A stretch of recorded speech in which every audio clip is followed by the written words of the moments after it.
Hey up, welcome to the Cannon Farm podcast with us, the Nicholson brothers farmers Rob and Dave.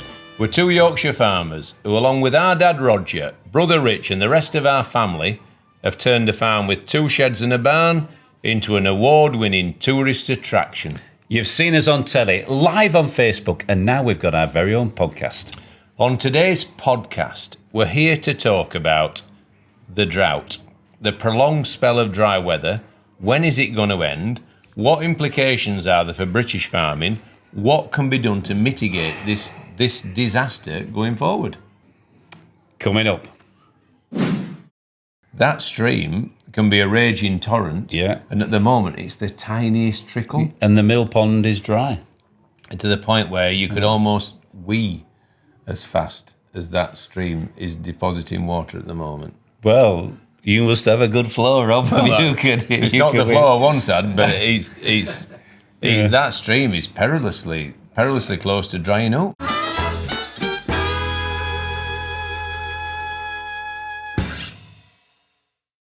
This podcast is sponsored by Virtue. Virtue is the UK's car retailer of the year, with over 200 dealerships offering new and used cars from over 30 of the world's leading car manufacturers. In fact, they've just provided us with a new Toyota Hilux pickup, and it's a belter. For your next car and all your servicing needs, visit virtuemotors.com today.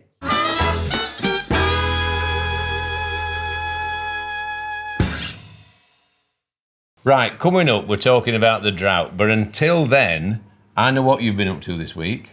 What's Getting that? told off by Farmer Tom for bad tractor driving. No, I wasn't. I was topping, right, and I had it low down. I was topping nice, and I did a nice cut. And topping is taking off all the dead pieces of grass, leaving a lush green carpet there's underneath. no lush about it, grass at the moment. No, but you're taking off all dead ends. It's like basically. Texas, isn't it? It's dry. But Tom said you were going too fast, right? Yeah. You weren't going at the right speed. You weren't going at high enough propulsion. Yeah. And all you're doing was just knocking them over. But what I was doing, I lifted it up just to see, to see if it'd work. But do you respect Tom? I respect Tom, yes. And you do Yes. think he knows what he's talking about? Tom does know what he's talking about. So are you taking this on the chin, or are you having a right of riposte? I'm gonna bounce back a bit at this one, because if you look at 3/4 of it going up the hill, it was perfect. Right, I lifted it higher, right, because you didn't want it to be chopped down too low, right? And I just looking what I were doing, right? And Tom, right, he's very good, but he's. I'd like to have a little contest on driving. Have you fallen out with him now? No, not at all. Not at all. No, but you want to take you're challenging him to a contest in driving. He's pretty good. He is good. In fact, I'm taking it back. I'm not going to challenge him. Is that because I'm interrogating you with my meta glasses? This is going to be that flashing light recorded for posterity. It is a little bit unnerving, to be honest with you.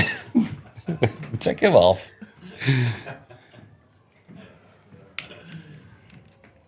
So what you're saying is Tom might have a point. No, if I'd have been doing that field, I'd have kept on doing what I was doing. But I lifted it up because you didn't want to go too low, and I hadn't set my revs at that point. He knows his stuff. And I was actually slowing down to stop because you were going to take over. He taught me some things that I'd never realised that machine could do. Well, he does know his stuff. So it just shows you can teach an old dog new tricks. Yeah, it's like the JCB. It had a warning light flashing up. Tom went into the management program. This is no TK. Right, and he set it going on a cleanse. He's got 5 smart TVs in his house, according to Dale. Was he? Yeah. Why? 5. Why would you want 5? But the big question is, right, is he a stallion or is he a gelding? Well, perhaps we need Tom on here and ask him directly. Stallion or gelding, Tom? Right. Oh, dear. So that's what you've been up to this week. What have I been up to? I've just been pottering away, trying to get some jobs done, trying to make sure the sheep are all fed, trying to make sure they're in show condition. We've got Westmoreland coming up. We've got Penistone coming up. We've got the Carlisle show at the end of the month, which is super exciting. I feel as though we've got a ram lamb that's got half a chance. And I've also been trying to find a new tup to buy. And by the time this podcast goes out, we'll be able to say whether we've got it or not. People might know. Really? Yeah. Why will people know? Well, because it'd be a week or two away, and by then we might have bought him. Okay. But I'm not telling anyone who he is or where he's from, because at the moment we're flying under the radar. No one knows this tup's available, right? Yeah. So I've got Philip making contact with people that no one else knows about. But it could be a ram that takes us from there just that notch higher, right? Well, And if we want to be the best, you've got to keep looking. we got seconds and thirds at the Yorkshire Show. Yeah. No firsts again. If you want to get first, you We've can. got to keep trying, haven't we? We've got to keep trying, keep going, redouble our efforts, and hopefully one day. But we got first with the Suffolk. Yeah, but what about this ram that we've got that you think's going to do well at Carlisle? Well, who knows? He could do well. but I think- we might be selling our best ram then. We don't need to sell him. He goes in the Carlisle show and sale, but we can set a reserve that means he stays on this farm. Or we make enough of him to pay for the other one. Exactly, and we save some semen off him for future use. So there's loads of nuances around breeding sheep. As long as you can get a good deposit of semen and freeze it down successfully, you can have those genetics to use forever and ever and ever until we're no longer in. We've still got some of your hands, and that's I'm it. going to say we've still got some of yours, I thought. Oh, it's news to me. I've never deposited as far as I know. Well, we've still got some of your hands. And you know who this ram is by? Who? Johan. Is he by Johan? Johan. Well, we've got his dad's semen, Yeah. so we should be using a bit. We should definitely let loose a few goblets of his semen into the right place. All right, goblets. Aren't they goblets? Isn't that what they call them? Anyway, Yeah. should we get back to the the podcast? But the exciting thing is that when you start breeding, pedigree breeding, your options are really quite extensive and really interesting. And we could put away, right, some of this semen, we could put it away in not in a cupboard because it needs to stay in liquid nitrogen, but we could put it away metaphorically in a cupboard, bring it out in 5 years' time when that ram is no longer about, and still have all the characteristics that made that ram special. We've actually bought some more of Decider's semen. Have we? Was it expensive? Well, it wasn't for nothing, but it wasn't enough to make you think that this is the last semen that we know of exists of Decider. Right. Drumkirk Decider is no longer alive. I know exactly where we're going to use that. Where? On that In good a you. sheep, I hope. On that good you. Yeah, which one? Yeah. The one, our first import. Oh, the good you. Yeah. Yeah, yeah. Well, why don't we use? Why don't we actually give her a name instead of just the good you? Why don't we use? We use a bit of Let's call it- Johann's on that. Yeah, let's call her Daphne. Right. Well, can Daphne have a bit of Johan? Yeah. And then on another one, you know. Right, anyway, enough is enough. We'll draw this chat to an end.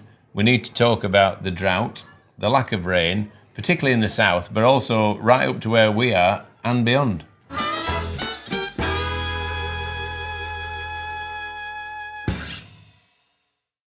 The Cannonall Farm podcast is sponsored by Virtue. Virtue has over 200 dealerships across the UK and recently provided us with a brand new Toyota Hilux pickup. We approached Virtue and said we needed a new vehicle that is dependable and can help us when carrying out animal care and maintenance across the farm.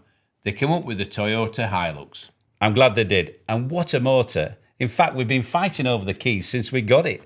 I'm the oldest, so I get them. They're the rules. Okay, Rob. Whether you've to share with your brother or not, when looking for your next vehicle, make sure to visit your local Virtue. To view their range of vehicles and to book an appointment, head to virtuemotors.com today. Now, back to the podcast.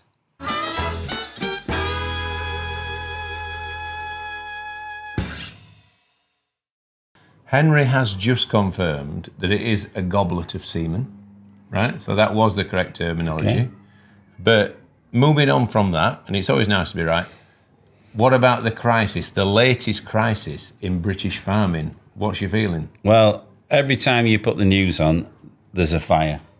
Right, this drought isn't just affecting crops and the weight of crops because the grain's too dry. You know, you need a bit of rain for the grain to swell up and then you need it to dry at the right time. Then you combine at the right time, and you get the perfect crop. It's not happening. Farming at the moment feels like you're a boxer, stuck on the ropes, and no matter how many times you try and counterpunch, you keep getting pinned there, and you can never quite break free. You can never use your dancing feet to forge a bright future for yourself and your family. You know, and farmers as well are having to combine late at night because it's too hot. You know, the other week it was 35 degrees.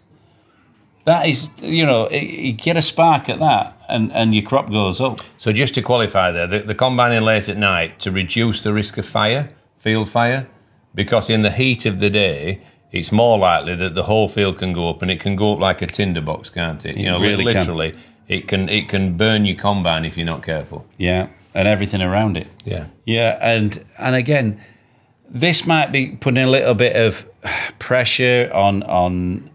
Well, not pressure, but if you've got a field next to a load of houses and you're having to combine in the middle of the night and it's hot, the windows are going to be open, there's going to be a bit of dust, there's going to be noise, and you don't want to fall out with your neighbours, but what other choice have you got to do this? Yeah, and I think we should qualify here. We're not grumbling on our behalf. We are a farm that's diversified. If anything, good weather helps us. Dry weather helps us. So we're not grumbling about our situation. It makes finding hay and making hay and feeding the animals more expensive and more difficult. But we've got lots of people who we went to school with, who we're good pals with, who when the weather comes like this, we know that they're hurting, we know that they're struggling, we know that the costs are increasing, and it just seems to be so hard to make a viable living from agriculture. And because we're farmers at heart, we feel for our brethren, we feel for our neighbours, we feel for other farmers up and down the land. So it is difficult. You've got to, you're a farmer, you've got so many acres, and you want to decide what crops you want to grow. So some people might grow potatoes. Now, this drought for potatoes is terrible because... They'll be like peas. They'll be like seed potatoes. They'll be tiny. Potatoes need lots of water to grow, and then you get a good spud, and then you can have your jacket potato, or whatever your variety you're growing. It might be for crisps. It might be for chips, It might be that we've come to a point in our country, if we want to keep feeding ourselves, and it's so easy just to pick up the phone, please send me XYZ from abroad, but that food may not be there next year. It may not be there in 5 years, may not be there in 10 years. We might be sleepwalking into a disaster. Perhaps we should be handing grants out to farmers to build reservoirs, to conserve water in times of plenty so that we can irrigate crops, to mitigate our risks, to make sure that the plates of Great Britain can be kept full so that we can all have full tummies and that a nation can be fed. Yeah, I mean, you see crops being irrigated, but I think, a farmer will dig a reservoir, it'll fill with water, and then he has to apply to extract the water from his own reservoir or pond. Is that definite? Are you sure about this? Not from a river? Not from a river. No, abstraction licenses. Yeah. Dougal has got a reservoir, and he has to apply, and it costs money, right, to extract that. I will double check on this after we've done this. They should. To me, we should be trying to build resilience into our agricultural system. We should be trying to make sure that water's on hand, and the best way to do that is for a farmer to have his own reserves of water, isn't it? To grow the crops that he knows he can keep watered. Then he's not draining the what do you call it? The water table. Water table, yeah. Yeah, and taking water from rivers, because the rivers are dangerously low. Yeah. We know down at Mill Farm where Richard lives, where Katie lives, that stream can be a raging torrent. Yeah. And at the moment, it's the tiniest trickle. And the mill pond is dry. And to the point where you could almost wee as fast as that stream is depositing water at the moment. Well, you must have a good flow, Rob. It's not the flow I once had, but that stream is perilously close to drying up. So really, what we're talking about, our neighbouring farmers and everybody else. Yeah. You talked about haymaking, right? There's only going to be one cut of hay this year. Yeah. Sometimes there've been talk of 4 cuts of silage. or 3 cuts, you're doing well. 2 cuts of hay is you've done all right. But this year there's 1. Our sheep are grazing every field we've got, and we're still feeding a bit of hay out there. Yeah. The hay we've already made for winter. So it's not easy, and in an industry like farming at the moment, which is suffering from a chronic lack of profit, and people will say, "Oh, whinging farmers, this, that, and other," and we're not whinging because we've gone down the route we've gone down to make sure that we've got a business that's sustainable for our family's future. You know, we've embraced tourism, we've embraced farm-based retail, and we love what we do. We're not grumbling. But when there's an industry like farming producing food that's got a chronic lack of profit, when you've got to start digging reservoirs and making these investments, you need help from central government to incentivise you to do that, to build resilience into the system, to make sure that we can feed tomorrow's generation. Well, and you also need a price for your product at the end of the day that actually you're making a little bit of profit. You're not losing money. You know, I'm just going to go Clarkson's farm. Yeah. Did he leave 200 acres fallow? Yeah. So he wouldn't lose money? Because he knew whatever he grew on them, but the fact he grew nothing made him lose less, which can't be right, can it? No. But So that's something worth thinking about. think about that. He's a 1,000-acre farm. He decided not to plant 200 acres of his worst land because he knew whatever he grew were going to lose him more money than doing nothing. That is quite a big thing to do. Sobering thought, isn't it? Yeah. So again, Jeremy Clarkson shines a light on the problems facing British agriculture. In our small way, we're trying to do the same. We're trying to make sure that people understand that farming isn't a bed of roses, that you're contending with the weather, you're contending with government policies, you're contending with a whole host of things that you haven't got control over. So you've got to bend with the wind, you've got to roll with the punches, and you've got to try and find a way to make a few bob and to keep yourself in the game. Yeah, and it doesn't matter what kind of farm you're on. A lowland farm, we're growing lots of arable crops. You've got the upland farmer. Now, that heather up there, Yeah, it's tinder dry. yeah. You know, and Wildfires. Exactly. They're running amok. now it has been said by certain people that if you burn patches of old heather to invigorate the young heather, right, it causes what's the word I'm looking Creates a fire break. Exactly. So when there is a fire, it all doesn't go up. See, this is the kind of thing that was done by generations past. Yeah. And some of these people were pretty cute cookies. You know, they weren't tea cakes. They knew what they needed to do to make sure that the whole moor didn't go up in smoke. So Yeah. maybe we could look to the past to maybe give us ideas for the future, and maybe that neglecting all of the moor is not necessarily a great idea. Yeah. So yeah, I think we need to look at every option. Try and build resilience into the fact that these wildfires are damaging to people's health, they're damaging to wildlife, they're damaging to tourism, they're damaging to people in lots of different You ways. see, I've never had a lot to do with moor management. No. You know, but I would We imagine haven't got one. no, I would imagine they'd burn the bracken off because the bracken is poisonous. Or beat it with a bushwhacker. Yeah, and try and get something else to grow there. Because you could always just mash up the heather rather than burning it and create your fire break that way. yeah, you could do that. You know, but obviously there's a consequence there from emissions because you're using diesel to do it. So And also, you've got to do these things at a certain time of year. So, like, you know, ground nesting birds don't get upset. 100%. You know, you've got to manage the moors Yeah. and help the wildlife. Yeah, 100%. Because, like, bracken helps nothing. Yeah. Sheep can't graze it.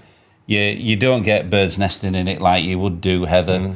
I saw a programme on telly where they were actually reintroducing curlews. Did you? It were on local news. I love curlews. Right, they had all these little chicks with little numbers like tags on them, Yeah. and they were letting them go.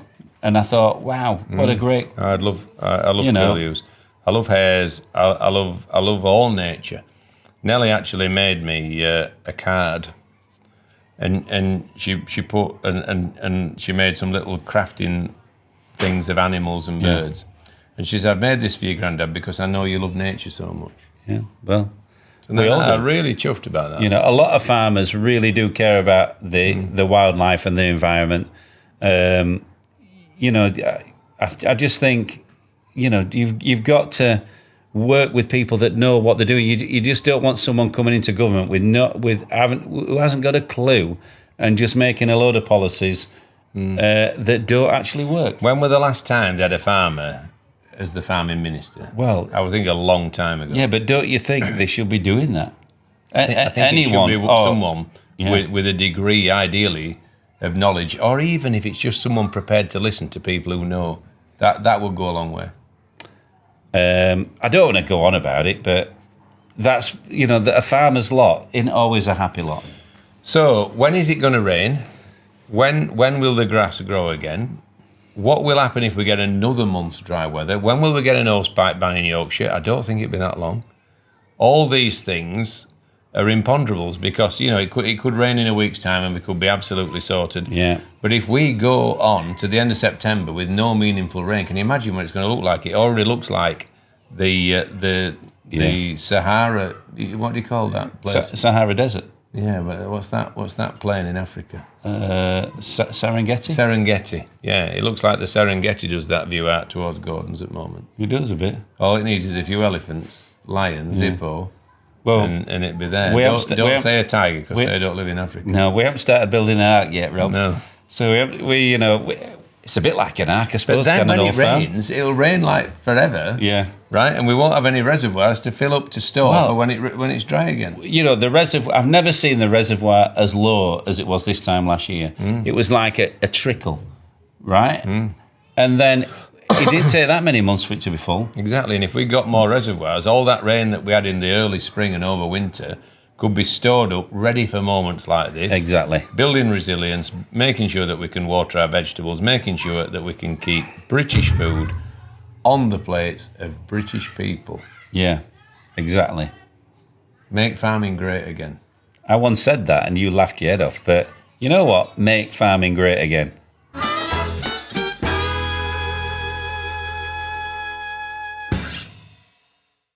Thanks for watching this episode of the Cannonall Farm podcast. And don't forget, support your local farm shop.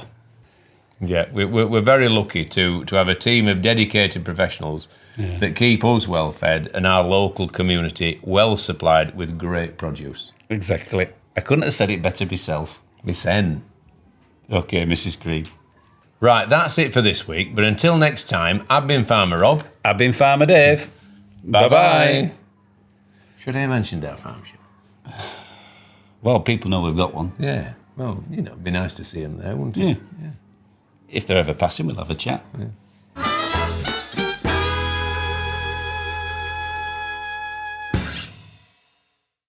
The Cannonall Farm podcast is sponsored by Virtue. We needed a new pickup and Virtue delivered by recommending the Toyota Hilux. With their outstanding customer service and 20 years experience, Virtue really were the best team for the job. You can find your next vehicle now by heading to their website, virtuemotors.com.